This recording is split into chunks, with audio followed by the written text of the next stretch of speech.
Tu as réussi gratuitement. Tu dois partager gratuitement aussi ce que tu as reçu comme l'évangile. Tu t'es converti en Seigneur Jésus-Christ. Il faut que tu partages l'expérience aussi que tu as reçu dans la foi. Et une âme sera sauvée. Que Dieu vous bénisse. Le Seigneur Jésus va te poser la question. Quand tu étais sur terre, tu as passé tout ton temps à parcourir, à te maquiller, à faire la vie d'impudicité. Et tu n'écoutais pas ma parole. Tu faisais ce qui ne me plaisait pas. Et je t'ai regardé durant tout ce temps. Je t'ai donné un commandement et tu ne l'as pas respecté. Dans Matthieu 28, allez et faire de toutes les nations des disciples.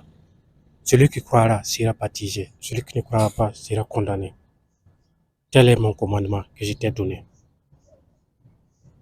Combien d'âmes as-tu envoyé à l'église? Combien d'âmes as-tu pu évangéliser? C'est ce que le Seigneur te dira. C'est un commandement que le Seigneur a posé sur la terre d'aller faire. Combien de personnes ont pris cela et ils ont mis en pratique? Tu es assis en te disant je suis sauvé. Je m'en fous des autres. Tu n'es pas encore sauvé si tu comprends l'évangile. Voyez chaque verset, chaque chapitre, chaque passage de la Bible qui est posé. Ce sont des pièges posés, mais les gens ne savent pas. Voilà pourquoi beaucoup de personnes descendent dans des enfers sans se rendre compte. Et beaucoup disent que, comme on est sous la grâce, non, je vais aller au ciel et je vais rentrer au paradis. C'est pour toi le paradis? Si tu es sous la grâce, c'est vrai. Tu es vraiment sous la grâce. Mais si tu ne fais pas le travail de la grâce, c'est la grâce même qui va te juger. Et tu vas comprendre. Lève-toi. Évangélise. Parle aux gens, au peuple entier. Dis un seul mot. Ton voisin a besoin de toi pour entendre Jésus. Au niveau de ton service, les gens ont besoin de toi pour entendre la bonne nouvelle. Partout dans le monde.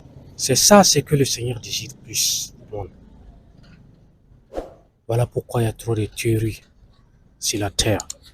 Si tout le monde était vraiment des chrétiens, il n'y aura pas de guerre, il n'y aura pas de querelles, il n'y aura pas de ravages, il n'y aura pas de vol, il n'y aura pas d'impudicité, il n'y aura pas de mensonges, il n'y aura pas de n'importe quoi.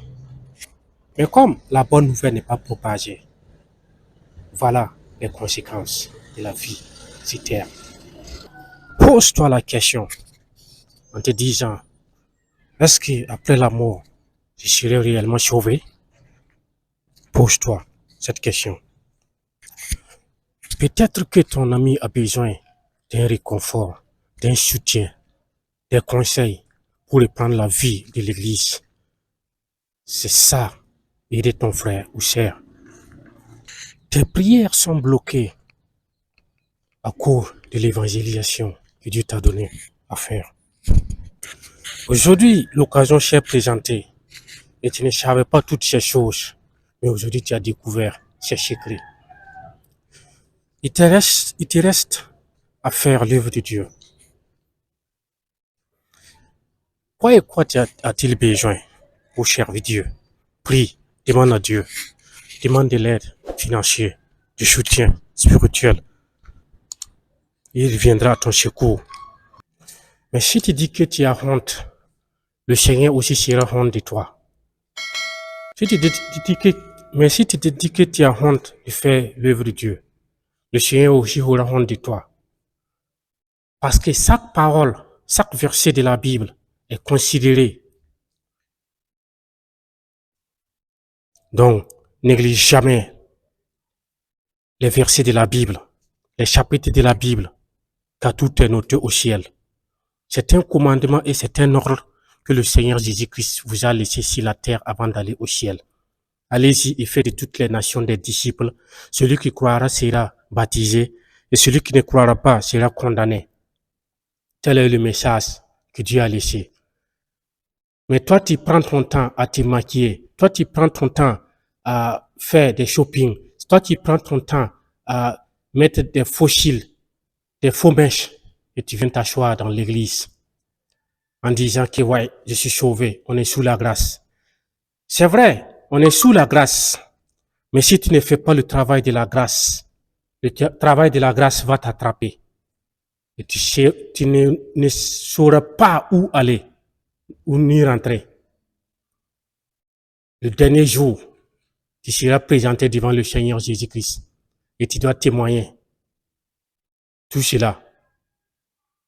Mais si je viens de te dire cela, tu viens d'entendre et comprendre. Donc, tu peux aussi couper les messages audio ou vidéo postulés dans les réseaux sociaux, sur l'Internet, sur Facebook, sur TikTok, sur Instagram, sur Snapchat et sur d'autres plateformes. Ce sont des moyens et très faciles sur l'Internet d'évangéliser les gens. Pour faire porte à porte et aller taper la porte des gens, vous pouvez réellement faire bagarre. Bon, d'autres qui comprennent vont t'accepter, mais d'autres qui ne comprennent pas, ne vont pas essayer de comprendre, vont vouloir faire bagarre. Mais comme les moyens sont faciles maintenant, rends-toi sur l'Internet et fais postuler les vidéos et les audios des pasteurs, des serviteurs, des servantes sur les réseaux sociaux. Et tu verras ce que le Seigneur fera pour toi. Peut-être tu es assis, ta prière n'a pas été exaucée. C'est parce que le commandement que le Seigneur Jésus-Christ a laissé dans Matthieu 28, aller et faire de toutes les nations des disciples. Tu ne les as pas mis en pratique. Voilà pourquoi ta prière n'a pas été exaucée. Beaucoup de personnes ne comprennent pas ces versets. Ils viennent seulement à l'église, chauffer les bancs, chauffer les chaises, chauffer les fauteuils. C'est le berger qui prend soin des brebis. Mais les moutons eux-mêmes partent chercher les autres moutons dehors. Et il vient maintenant, le berger prend soin, il choisit les brebis et il les fait s'asseoir tranquillement.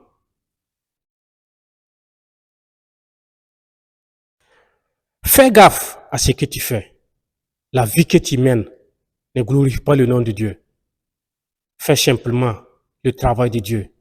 Écoute l'appel de Dieu et ne néglige jamais aucune de ces passages de la parole de Dieu.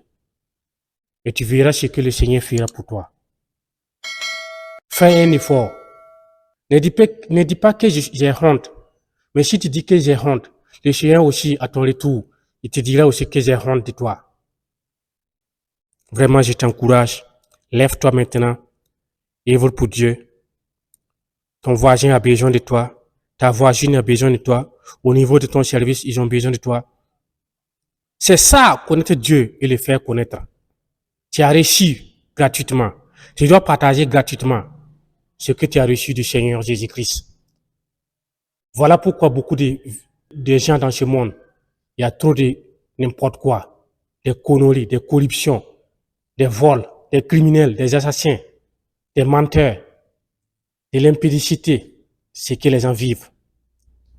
Mais si tu avais fait apporter l'évangile, des bonnes nouvelles du royaume des cieux, et si tu avais partagé avec eux, il se peut que, même si ce n'est pas tous qui vont accepter facilement, peut-être une seule âme sera sauvée à travers de tes messages, à travers des médias, des enseignements que les gens, les pasteurs, les serviteurs, les servantes partagent sur les réseaux sociaux, même si les témoignages, si la vie des témoignages, tu peux aussi utiliser ces moyens, évangéliser. Mais ne baisse pas les bras. Ne dis pas que je suis sauvé. Je m'en fous des autres.